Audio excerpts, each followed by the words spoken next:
ಯಾವ ಬಾಯಲ್ಲಿ ಹೇಳ್ತಾರೆ ಅವರು? ಯಾವ ಬಾಯಿನಲ್ಲಿ ಹೇಳ್ತಾರೆ?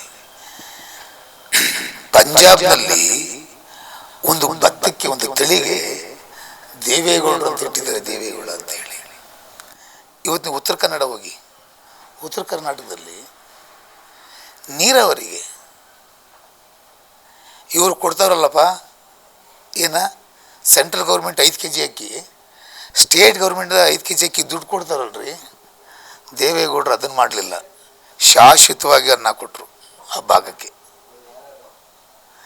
ಇವತ್ತು ಕರ್ನಾಟಕದಲ್ಲಿ ದೇವೇಗೌಡರ ಬಗ್ಗೆ, ದೇವೇಗೌಡರ ಕುಟುಂಬದ ಬಗ್ಗೆ ಕೊಡುಗೆ ಇಲ್ಲ ಅಂತಂದರೆ ಬಹುಶಃ ಅವರು ರಾಜಕಾರಣಿಗಳಲ್ಲ.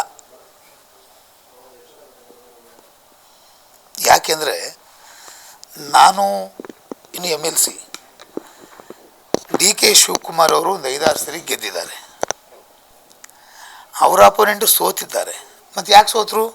ಜನ ಯಾಕೆ ಸೋಲಿಸಿದ್ರು ಅವತ್ತು? ಅದನ್ನು ಕೇಳಬೇಕಲ್ಲ. ಆಯ್ತಪ್ಪ, ಈ ಸರಿ DK ಸುರೇಶರು ಯಾಕೆ ಸೋತರು? ದೇವೇಗೌಡರು ಏನೂ ಕೊಡುಗೆ ಕೊಟ್ಟಿಲ್ಲ, DK ಶಿವಕುಮಾರ್ ಅವ್ರ ಫ್ಯಾಮಿಲಿ ಕೊಟ್ಟಿದೆ ಅಂತಂದರೆ ಮತ್ತು ಯಾಕೆ ಸೋತರು? ಮಂಜಣ್ಣ ಯಾವ ಯಾವ ಯಾವ ಸಂಸಾರದವ್ರು, ಯಾವ ಒಂದು ವಂಶದವರು? ಅವ್ರು ಯಾವ ಫ್ಯಾಮಿಲಿ ಸೇರಿದವರು? ದೇವೇಗೌಡರ ಫ್ಯಾಮಿಲಿಯಲ್ಲ ಅವರು, ದೇವೇಗೌಡರು ಅಳಿಯತಾನೆ. ಅವ್ರು ಗೆಲ್ಲಬೇಕಾದ್ರೂ ದೇವೇಗೌಡರನ್ನ ಅವ್ರ ಫೋಟೋ ಎದೆ ಮೇಲೆ ಹಾಕ್ಕೊಂಡು ಅವ್ರು ಗೆದ್ದಿದ್ದು. ದೇವೇಗೌಡರ ಫೋಟೋನ ಹೊಟ್ಟೆ ಮೇಲೆ, ಬೆನ್ನ ಮೇಲೆ, ಕುಮಾರಣ್ಣನ ಫೋಟೋನ ತಲೆ ಮೇಲೆ ಇಟ್ಕೊಂಡ್ರೆ ಮಾತ್ರ ಇವತ್ತು ಒಬ್ಬ ವ್ಯಕ್ತಿ ಬಲಿಷ್ಠವಾದ ಯಾವುದೇ ರಾಜಕಾರಣಿಗಳ ಆಪೋಸಿಟಲ್ಲಿ ಗೆಲ್ಲಬಹುದು ಅನ್ನತಕ್ಕಂಥದ್ದನ್ನು ತೋರಿಸಿದ್ದಾರೆ. ಅಷ್ಟು ಸಾಕಲ್ಲ ದೇವೇಗೌಡರು ಕೊಡುಗಿಲ್ಲ ಅಂತ ಹೇಳಲಿಕ್ಕೆ. ಬೆಂಗಳೂರಿಗೆ ನೀರು ಕೊಟ್ಟವ್ರು ಯಾರು ರೀ? KRS ನೀರನ್ನ ಯಾರು ರೀ?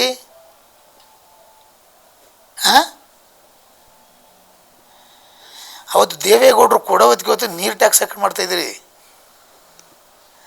ಕೆಂಪೇಗೌಡರು ಬೆಂಗಳೂರು ಕಟ್ಟಿದ್ದರು, ಕೆಂಪೇಗೌಡರು ಬೆಂಗಳೂರು ಕಟ್ಟಿದರು.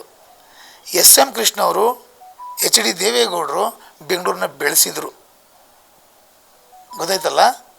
ನಾವು ಈ ಸಂದರ್ಭದಲ್ಲಿ SM ಕೃಷ್ಣ ಅವ್ರನ್ನ ಯಾಕೆ ಉಲ್ಲೇಖ ಮಾಡ್ತಾಯಿದ್ದೀವಿ? ಅವ್ರು ನಮ್ಮ ಪಕ್ಷದವರ ಕೆಲಸ ಮಾಡ್ತಾರೆ, ನಾವು ಸ್ಮರಿಸ್ಬೇಕ್ರಿ. ಇದು ಹೆಂಗಾಯ್ತು ಗೊತ್ತೇನ್ರಿ? ಉಂಡು ಹೊಟ್ಟೆ ಮುಂದೆ ಮಾಡಿಕೊಂಡು ದೂರದಂಗೆ ಆಯ್ತದ ಕಣ್ರಿ, ಅವ್ರು ಊಟ ಹಾಕಿಲ್ಲ ಅಂತೇಳಿ. ಅದರಿಂದ ಇವೆಲ್ಲ ಮಾಡಬಾರ್ದು. ರಾಜಕೀಯ ಮಾಡಲಿ.